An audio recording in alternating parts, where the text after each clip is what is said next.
Hi guys, আজকে আমি দেখাবো আমার খুব খুব প্রিয় ডায়েরিটা। এর মধ্যে আমি অনেক কিছু লিখছি, ওটা আজকে তোমাদের সাথে শেয়ার করি। আর এই আয়নাটা কত ভালোভাবে লাগাইছি না, এগুলো ক্লে দিয়ে সব আর্ট করছি। ওকে, তো চলো শুরু করা যাক। এটা হলো ডিশাস ক্রাফট। তুমি দেখতেই পাচ্ছ আমি কত কিছু লিখেছি এর ভিতরে, আমার ফ্লাওয়ার্সের ব্যাপারে।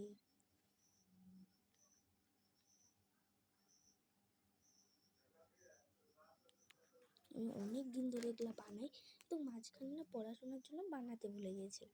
এগুলো না আমি সব ওয়েস্ট পেপার দিয়ে করেছি। এটা আমার আগের ক্লাসের আরেকটা ক্লাস স্টিকার বানানোর চেষ্টা করেছিলাম, পরে দেখলাম টেপই নাই, তো টেপ ছাড়াই করে দিয়েছি।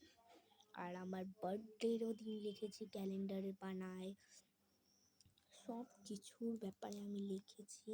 এই দেখতেই পাচ্ছ হ্যাপি ডে। তো আমার যে বার্থডের দিনটাকে আমি হ্যাপি ডে বলে লিখেছি, উইশ করেছি এইভাবে, দেখতে পাচ্ছ।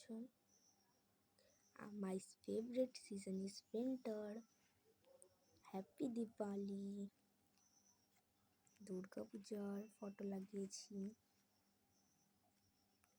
এই দিনটা আমার খুব হ্যাপি গিয়েছিল।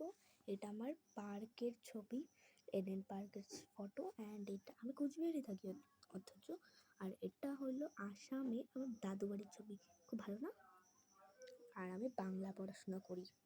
এটা দেখছো, এটা মেঘালয়ের ছবি, সব প্রিন্ট করায় লাগিয়েছি। আর এটা অর্ধেক ছেড়ে দিয়েছি, ওই দিনটা খুব আমার খারাপ গিয়েছিল। বাই বাই, আমি যখন আরও করবো তো আরও দেখাবো।